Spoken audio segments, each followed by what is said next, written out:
ఈరోజు RK5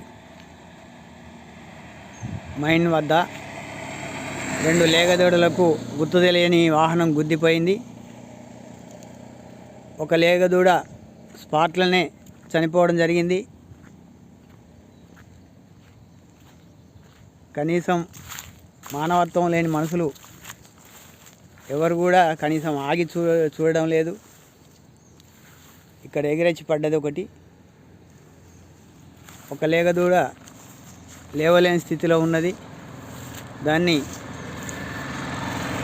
ఒక పుణ్యాత్ముడు మాకు సమాచారం ఇవ్వడంతో మూగజీవుల సేవా సంఘం సభ్యులం మేము వచ్చి ఈ లేగదూడను సురక్షితంగా తీసుకెళ్ళి దానికి వైద్య సదుపాయం కల్పిస్తామని రావడం జరిగినది.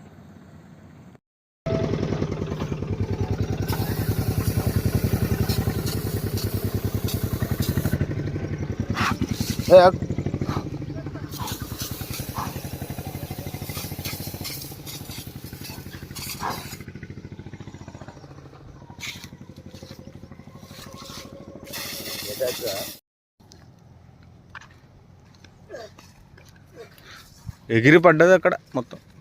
ఆడ ఎంత స్పీడ్గా కుదిరినే స్పాట్ అదే. ఇప్పుడు మనిషి అయితే ఇప్పుడు ఎంతమంది ఇక్కడ జామ్ అయ్యేటోళ్ళు అందరు చూసుకుంటూ పోతానని ఒక్కరు ఆగుతలేరు.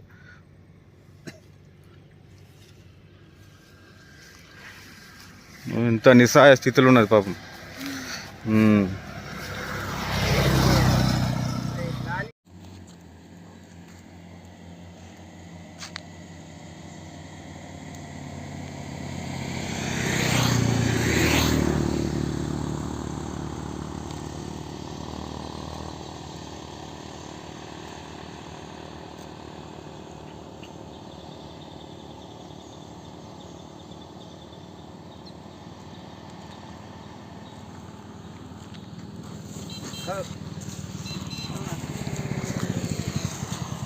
పట్టుకోవాలన్నప్పుడు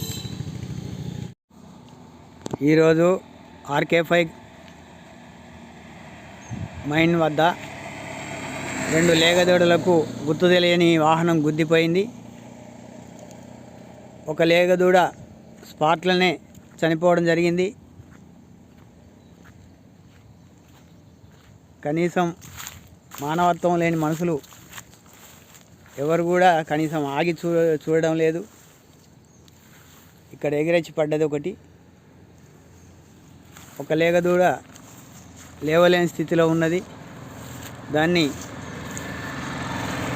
ఒక పుణ్యాత్ముడు మాకు సమాచారం ఇవ్వడంతో మూగజీవుల సేవా సంఘం సభ్యులం మేము వచ్చి ఈ లేగదూడను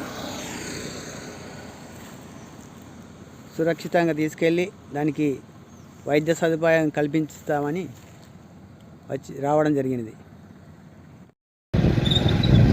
లేగదూడను గోశాలకు ట్రాలీలో తరలించడం జరుగుతుంది.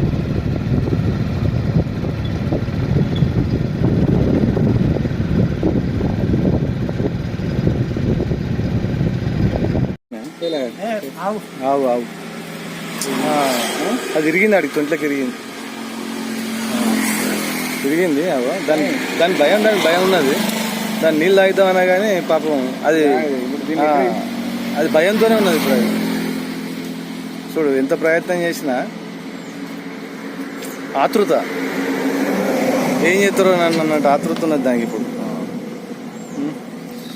కొంచెం బ్రేక్ చేసుకుని అదే ఏం చేస్తాం ఇప్పుడు.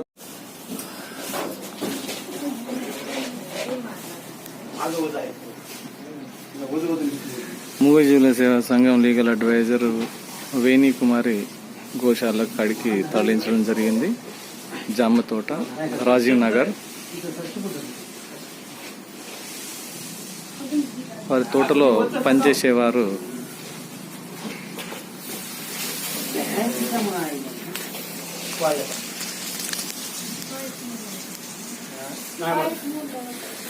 దానికి గడ్డి దింపేయడం, వాటర్ తాగడం చేశారు. వారికి మూగజీవుల సేవా సంఘం కృతజ్ఞతలు చేస్తున్నది.